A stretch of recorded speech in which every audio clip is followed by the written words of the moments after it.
So I think that this is very interesting because for a party that is promoting multi-ethnicity, it is the conscience of the Barisan Nasional, and also at the same time promoting multiculturalism. The voters will now have to ask themselves whether or not this is truly so. And now, I'm not saying the DAP is actually wonderful. It has got a lot of problems, but it has, in a sense, fielded more multiracial candidates. I think that there is also a very subtle generational shift in the DAP, with Lim Kit Siang slowly but surely giving way to his son. It's becoming a little bit more professional, and I think that it is slowly claiming the middle ground on two issues. One, local elections. Local elections is very important because a lot of Malaysians feel that as red-paying individuals, they should be voting in who represents them in the council. Secondly, it's also important that the DAP is championing non-racial approaches to solving our problems.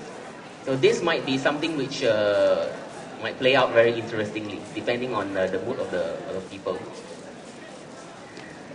Finally, I would like to touch on two topics, two subjects which are very, very important to Penangites.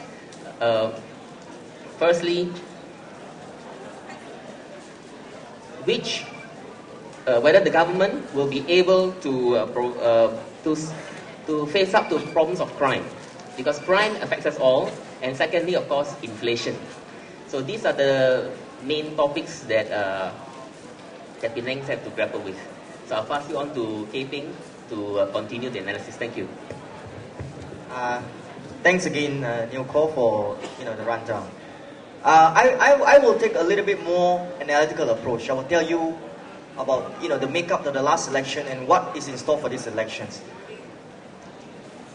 By going around, and I've conducted electoral polls as well for Penang, 4 key issues came out as very important for the voters in Penang.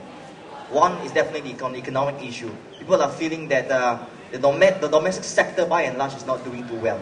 If you go around, you find that in terms of retail activities, in services industry, and also in tourism, Penang doesn't seem to be in the forefront. An example is that the tourism number for Malaysia in the 2000 Visit Malaysia year was recorded as double digit. There was a 19% increase in total tourist arrivals in the country. But Penang only registered a 1.3 or 1.5%. This is a very low increase for Penang tourist arrival. So the domestic economy by and large is not doing too well. The street economy, the individual stakeholders' economy are not doing too well. But the state government has definitely done a lot better in terms of attracting foreign direct investment. So the numbers are actually holding up quite well on that aspect. And second thing is also on economic again, people are feeling the pinch of a price increase. So people are feeling the pinch of inflation on the ground, which is actually higher than the salary increase. For example, the manufacturing sector salary increase has only recorded a mere 1.3% increase. So that is definitely a lot lower than the 3 to 4% inflation rate recorded by the government. So you find that inflation is higher than, by and large, increase in manufacturing salary. The second problem we are facing also is in the lack of job creations. I think later we'll address that this issue itself is being addressed by the government. They are looking into ways of creating more jobs. But again, when the idea of creating more jobs is focused on creating better quality jobs. And I mean, the state government has said that the lower skilled jobs are actually being replaced by higher skilled jobs. And another problem coming with that, the displace of lower skilled labourers has got to be, their skill has got to be enhanced, and they have got to be moved into other sectors so that they can continue to support the industry to find a livelihood in other sectors as well. So we find that by and large, this area is not being addressed. Second thing, I think people feel a lot of problem about corruption. And people are feeling, on general, that the corruption is actually not handled with enough political will from the government. So if you look at the list of candidates against, candidates who are actually embroiled in controversies are still being put back in the electoral list as candidates. So this itself, I think, may pose some credibility problem to the government.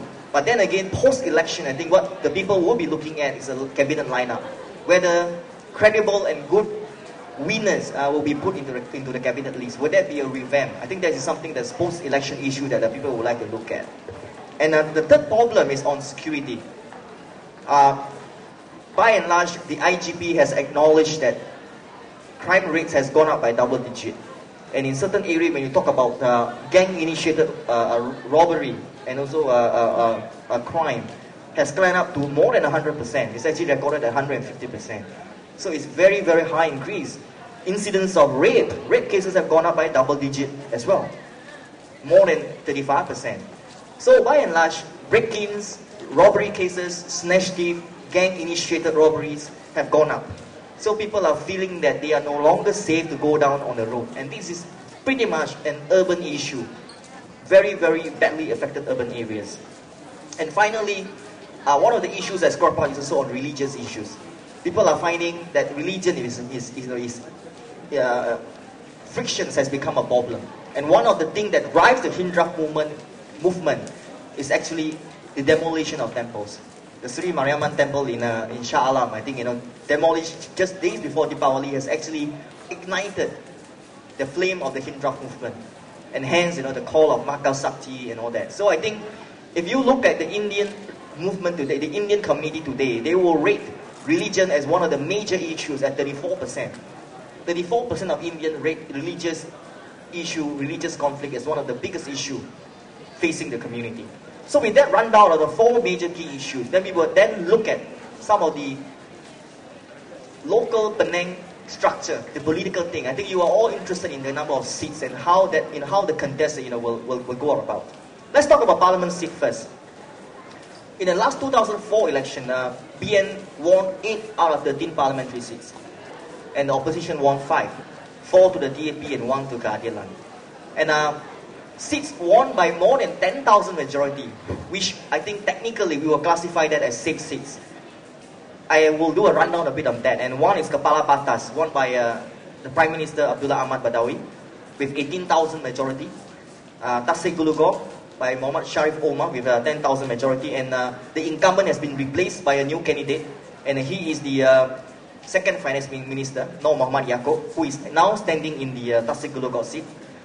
The third seat that won with big majority again goes to the Barisan Nasional, Chia Kong Chai, Dato Sri Chia Kong Chai of Gerakan, who won by more than 10,000 majority. Bayan Baru won by another deputy minister from MCA, who is now being replaced with a new candidate. He won by 18,000 majority. And the new candidate is Uni Siu Kim, a lawyer by profession, a lady. So, MCA is putting up a lady in the parliament.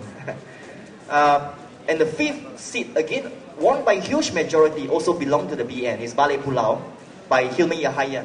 And Hilmi has now moved to a state seat and is slated for the Deputy Chief Minister position, should he win. And that seat was won by almost 13,000 majority, 12,900. And that seat is being replaced by Noresha, Dr. Noresha, who is a cousin to the Prime Minister for the Balai Pulau seat. And what are the seats to watch? I'm sure all of you are quite interested about parliamentary contestation, right? And by moving around in mainland and also Penang, observing political rallies and talking to voters, there seems to be a call. There seems to be a call for greater opposition voices in parliament. I'm merely stating the fact that by and large, because of the numerous issues that crop up over the last 4 years, we find that there is a call for stronger opposition voices. And the 3 seats I think will be very interesting in the run-up of the election. First definitely will be Bukit Kelukor. And these seats are won by narrow majority. And the seat will be contested by Kapal Singh, the chairman of DAP, against Kwek Kahwa, Dato' Kwek Kahwa, the deputy chairman, the ex-deputy chairman of MCA in Penang. And MCA, if you know, that is embroiled in controversy. And hence the state chairman is actually temporarily held by the deputy president for MCA, Dr. Chang Kong Choi.